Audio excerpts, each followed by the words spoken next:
Welcome to Fun and Games Side Quests. Every episode is a different host sharing a video game they love and why they love it.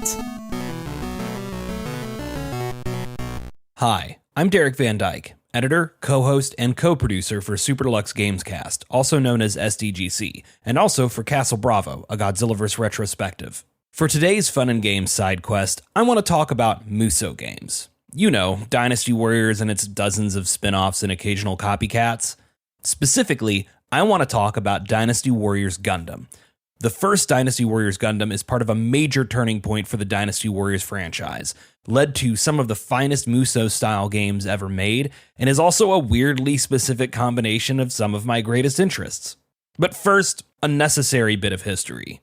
See, while there are Dynasty Warriors-style spin-offs for everything from Persona to Berserk to Dragon Quest to One Piece nowadays, it wasn't always this way. The entire Musou Warriors franchise used to be just a single series of games.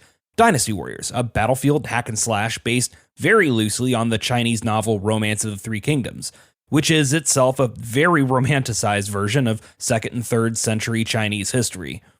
In 2004, developer Omega Force and publisher Koei, now part of Tecmo Koei, released a spin-off of Dynasty Warriors called Samurai Warriors, utilizing much of the same structure and gameplay mechanics as Dynasty Warriors, but based instead on 15th to 17th century Japanese history. Again, very loosely, none of these people could summon the elements and send waves of soldiers flying with a single sword swipe. We think. The games have a reputation for being mindless, easy, and repetitive hack-and-slash action. I think that's true for some of the worst games in the franchise and many of its imitators, but I don't think it's true on the whole. If you view Musou games through the lens of character action games like Devil May Cry or Bayonetta, sure, the minute-to-minute combat is easier and more repetitive and less technically freeform and complex.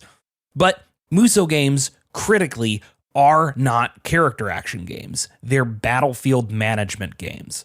If we just accept the premise that the player character is likely the most powerful thing on the entire battlefield, that the named officers on each side are the key players, and the tens of thousands of nameless grunts on each side are just a tide to crash against the opponent's front line, then good Musou game design comes in forcing the player to prioritize which front of the battlefield they're on at any given time, beating back the ocean of enemies with a proverbial mop to help advance your side, or chasing down key enemy officers whose activities will retake ground away from your army. In a way, Musou games have more in common with MOBAs than they do with character action games once you get past that introductory phase. Approaching these games as Devil May Cry but with thousands of enemies is kind of misunderstanding the point, and that misunderstanding may be why so many imitators over the years have stumbled. With the Xbox 360 and PlayStation 3 fresh out of the gate, Koei and Omega Force were looking to expand their flagship series. 2 new spin-offs were prepared to release in early 2007 for the first HD consoles, a crossover game between Dynasty Warriors and Samurai Warriors called Warriors Orochi, and a licensed spin-off combining Dynasty Warriors gameplay with the monolithic Gundam multimedia franchise. Dynasty Warriors Gundam would be first out the gate, meaning it not only predates all other licensed Dynasty Warriors spin-offs, it's actually the 3rd Dynasty Warriors subseries ever, predating the now very popular Warriors Orochi. Derek, you say out loud for some reason, unaware of how podcasts work. You've said Gundam a lot of times so far, but I, as a representation of the audience, may or may not be familiar with Gundam at all. Good point, imaginary person. I should explain that too. Gundam is one of the biggest franchises in existence, almost certainly the biggest anime franchise by most counts, but I'm too lazy to try and justify that claim via direct comparison. What started as a 1979 animated sci-fi series about war by way of big-ass robots is now 30 to 40-ish animated projects, a couple live-action ones, a metric ton of novels and comics, a bunch of video games spanning multiple genres, and a merchandising empire. Tonally, the series ranges from bleak examinations of the cyclical nature of war as a barrier to human progress, to a bunch of national stereotypes beating each other up in a martial arts tournament.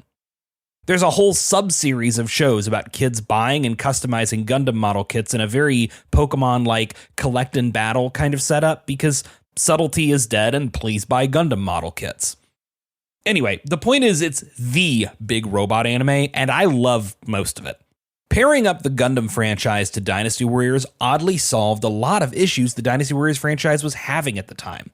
There's a huge variety of design aesthetics in Gundam's giant mecha and human characters over the decades of different showrunners and designers, which made for a roster of instantly recognizable and unique characters, even to total newcomers. Giant robots could also avoid a lot of the wonkiness and uncanny valley of modeling and animating human fighters in the early days of HD development. The bright and saturated color palette associated with the various anime helped improve readability of important character models in chaotic moments, as opposed to the more grounded, desaturated, and heavily earth-tone palettes of earlier Dynasty Warriors and Samurai Warriors games. My favorite change, though? Giant mechs can move, y'all. In older Dynasty Warriors games, if you wanted to quickly travel across the battlefield, you'd need to call and get on a horse, which sucked. Combat was boring and awkward and stilted on a horse, and you had to stop and get off of it when you got where you wanted to go, and horses are dumb. I'll say it. I'm from Kentucky. I'm legally allowed to say horses are dumb. But giant robots, logically, could just hit the boost button and zoom until they run out of fuel or overheat. And that change dramatically improved the pacing of the Dynasty Warriors games. My biggest problem up to that point. Now, your fast traversal mechanic was streamlined. It didn't severely limit your moveset, and it could be used not just to travel between strategic points on the battlefield, but also to swiftly reposition yourself around enemies and around enemy groups. And while not strictly something uniquely tied to giant robots, the boost mechanic also could be used to cancel out of special attacks, allowing you to chain out of one combo into a ground level aerial combo as long as you could just keep juggling your enemies and didn't run out of boost. Really gave you that feeling of being able to keep extending your combos, pushing it right up to the limit of overheating, getting one more cycle of aerial combo before overheating and losing your boost for a period of time.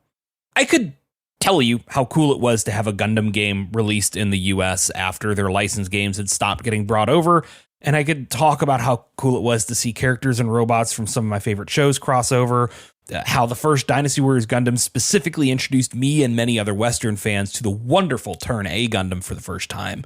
But honestly, most of that only really matters to Gundam fans. Here's what you need to know. I already liked Musou games. At Dynasty Warriors, Gundam found ways to mix up the mechanics and map designs in ways that would go on to influence tons of future Musou spin-offs. There were 3 sequels across the 360 and PS3 era, with rapidly escalating lists of pilots and playable suits, to the point that the 4th game in the subseries had almost ridiculous levels of content bloat. Good. Fuck me right up with some content. You can't play any of them on modern systems because none of them got PC versions and none of them got ported to newer systems, and the Xbox 360 versions are not backwards compatible on modern Xbox consoles. It sucks. My PS3 doesn't work anymore, so I can't play 3 or Reborn. This is all a personal attack against me, and I need either a new game after 8 years or just ports of the old ones. But we can't always have nice things, so instead I hop from new Musou game to new Musou game, hoping one of them will fill the void in my heart. The original Hyrule Warriors came very close. If you take one thing away from this episode, it should be this. Derek may like things too much. But if there's a second thing, it should be to give Musou games a chance. But not this one, because chances are you can't play it. Sadly, a trend more and more common in gaming these days. Thank you for coming with me on this side quest. Happy gaming! Hey there, Screen Beans. Have you heard about Screen Snark? Rachel, this is an ad break. They aren't Screen Beans until they listen to the show. Fine. Potential Screen Beans. You like movies and TV shows, right? I mean, who doesn't? Screen Snark is a casual conversation about the movies and television shows that are shaping us as we live our everyday lives. That's right, Matt. We have a chat with at least one incredible guest every episode, hailing from all walks. We've interviewed chefs, writers, costumers, musicians, yoga teachers, comedians, burlesque dancers, folks in the film and TV industry, and more. We'd be delighted for you to join us every other Monday on the Certain POV Podcast Network. Or wherever you get your podcasts, fresh and tasty off the presses. What? That's not... Can I call them Screen Beans now? Fine. Screen Beans! So tune in and we'll see you at the movies or on a couch somewhere. 'Cause you're all Screen Beans now. She will be mine. CPOV. CertainPOV.com.